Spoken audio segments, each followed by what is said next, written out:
While testing the iPhone cameras, I found a major problem on the 17 Pro Max that no one is talking about. While capturing low light videos, I noticed those jitters, and once you see it, you can't unsee it. And trust me, this is not what you expect from a flagship. And this wasn't the only issue I noticed, but more on that later. I'm recording this video from the iPhone 17 Pro Max and the iPhone 16 Pro Max. I'm using the iPhone 16 Pro, but since the Pro and Pro Max models have the same set of cameras and processor, you'll get similar results either way. I'm shooting this videos from the front camera at 4K 60 FPS, and this is the sound and video quality from both these devices. The iPhone 17 Pro Max features a new square center stage camera this year, which allows me to record landscape videos from the front camera without having to rotate the phone, which is missing on the iPhone 16 Pro. Both phones can record cinematic videos from their front cameras at 4K 30 FPS. Try to notice how well they can manage the background blur and edge detection. These are some selfie samples I captured. At first glance, the iPhone 16 Pro Max seems to produce a more natural looking photo. But in reality, the 17 Pro Max captures colors that are closer to how the scene actually looked. I took this shot during the golden hour, and you can clearly see the warm golden hue on the face in the 17 selfie. It also captured better details in the background. In this one, both captured very similar looking selfies. But if I'm nitpicking, then the 17 Pro Max's selfie has slightly better details and slightly more accurate colors. I also captured some portrait selfies, and there isn't much difference in this sample. Both captured good portrait selfies with excellent edge detection. But in this sample, the 16 Pro messed up the skin tones and also messed up the edge detection near the cap. In this one, both nailed the edge detection and the photos are nearly identical. But if you zoom all the way in, then you'll see the 17 Pro Max has applied more accurate edge detection. Here are some photos captured from the rear camera at 24 megapixels, and there's no difference in this one. In this 2x shot, the 17 Pro Max captured better details. At 5x, both captured similar photos, but after zooming all the way in, the 16 Pro has more grain in comparison. Here's another photo sample at full resolution, 48 megapixels, and the results are the same. Both phones captured similar looking photos. The 17 Pro Max is consistently capturing slightly better details and more natural colors. I also captured some portrait photos, and both phones have good edge detection and apply good background blur. In this portrait shot, the 16 Pro Max left out this small part near my hand, whereas the 17 Pro Max blurred out my pinky finger. Other than this, the 17 has captured more details. In this one, the 16 Pro applied a more intense background blur, but the 17 Pro Max has sharper and better edge detection. In this ultra-wide shot, both photos look great, but the 17 has captured slightly more accurate colors and better details.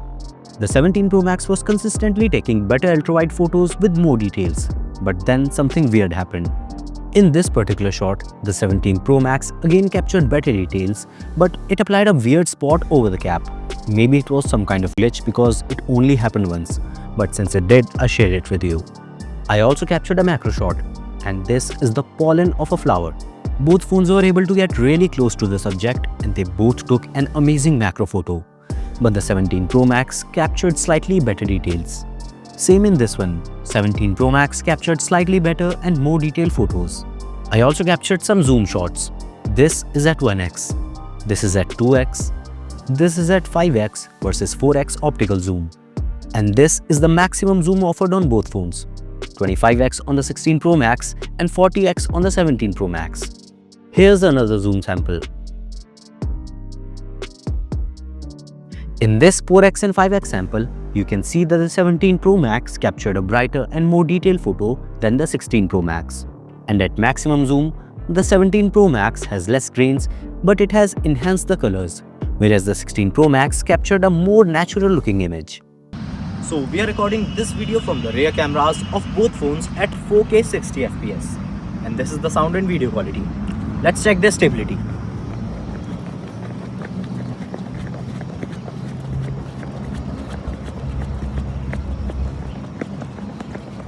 This is the dedicated action mode on both phones that lets you capture super stabilized videos, but it decreases the resolution to 2.8K.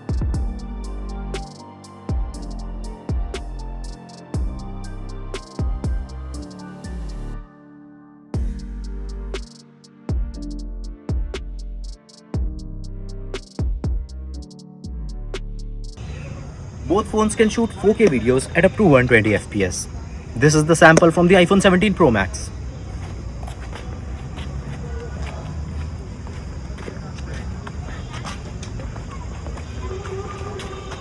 And this is the 4K 120 FPS sample from the iPhone 16 Pro Max.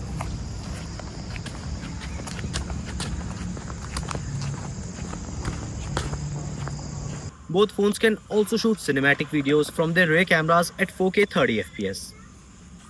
Try to notice the background blur and which one is better at maintaining the edge detection.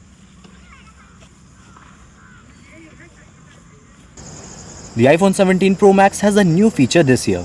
It's called dual record. It basically lets you capture videos from both the rear and selfie cameras at the same time.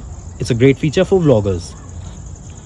As you can see, I can record both myself and my view at the same time. This feature has been available on Samsung phones for a while now. And speaking of Samsung, I've also compared the iPhone 17 Pro Max's camera with the Samsung Galaxy S25 Ultra. You can check that video out from here. So the iPhone 16 Pro Max can zoom at up to 15x in video mode, whereas the iPhone 17 Pro Max can zoom at up to 24x. It also captures more detail in video zoom.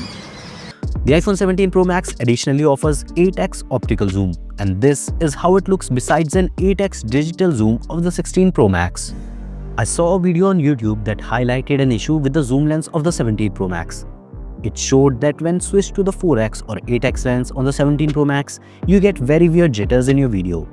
Well, needless to say, I tested it myself on the 17 Pro Max and the 16 Pro, but I did not experience any such jitters. I took multiple videos in both landscape and portrait, but failed to notice any such issues. However, when I tried to capture low light videos, I noticed those jitters, but it wasn't the only issue I noticed. But more on that later. And this is the ultra-wide video sample from both phones at 4K 60 FPS.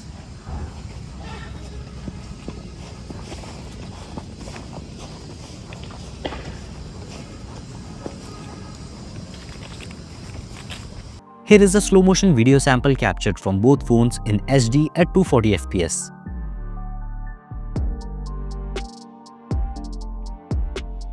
They can also shoot 4K slow motion videos at 120 FPS. I also did an overall comparison of both these phones. You can check it out from here. Now, let's take a look at some low light samples. In this selfie sample with the night mode on, both captured good selfies with slightly different colors. But the 17 Pro Max's selfie has very few grains as compared to the 16 Pro Max's selfie. Same differences can be noticed in this one too. And even when I turned on the flash, the 17 Pro Max was capturing less grainy and more detailed selfies, as you can see in this sample too.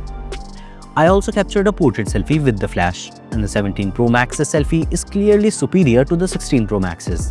In this photo taken from the rear camera with the night mode on, both captured a similar looking photo, with the 17 capturing slightly better details and colors. But in this one taken at 5x on the 16 Pro Max and 4x on the 17 Pro Max, the 16 Pro Max captured better details and the shadows also look better in it. In this night sample, both photos are almost identical with minor color differences. And as you zoom in, the differences in colors become even more noticeable. I also captured a sample with the flash on, and there is no noticeable difference. Both photos are identical. But in this one, 17 Pro Max's photo has better details and is also a little bit brighter.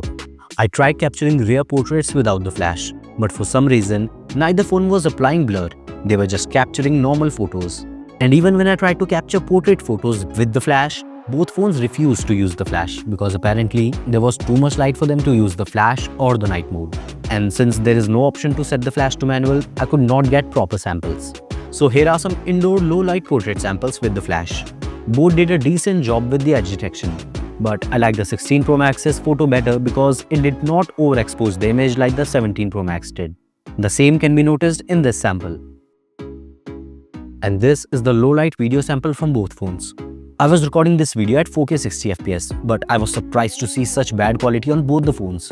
I mean, the iPhone does have the lens flare problem which ruins low light videos, but it was something else. And when I checked the metadata, I was surprised to see that both phones were capturing the video at 30 FPS, even though I've set it to record at 60 FPS. I tested it multiple times, but the results were consistent. And when I zoomed in, the videos were captured at 50.31 fps on the 17 Pro Max and at 32 fps on the 16 Pro. Apparently, when you zoom in on low light videos, the iPhone records at some random FPS, which is very weird and not at all expected from a flagship. And that's not it. As I mentioned at the starting of the video, there are a lot of jitters when you zoom in at 4x in low light videos, as you can see on the screen. Overall, the iPhone 17 Pro Max does come out a bit ahead, especially when it comes to selfies, ultrawide shots and zoom. It consistently captured more accurate colors and better details with fewer grains. Plus, features like center stage, dual record and that 8x optical zoom makes it feel more creator friendly. It just gives you more flexibility while shooting. But it's not perfect. In the night video, both phones struggled. The footage didn't actually stay at 4K 60 fps, and when zooming, it dropped to a weird frame rate, which is honestly surprising. The lack of manual flash and that lens flare issue is still a major bummer. So yeah, low light videos on both is still not where it should be, and honestly, it's not what I expected from a phone this expensive.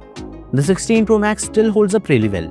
In some portrait and zoom shots, it actually handled highlights better and didn't brighten the image unnecessarily, which made the photos look more natural. So if you already own the iPhone 16 Pro or 16 Pro Max, I wouldn't say this is a must upgrade just for the cameras. I mean, the improvements are there, but they are refinements, not a huge leap. And that's it for this one. If you found this video informative, then give it a thumbs up and subscribe to Gizmo Rush for more such tests, reviews and tutorials. I'll see you in the next one.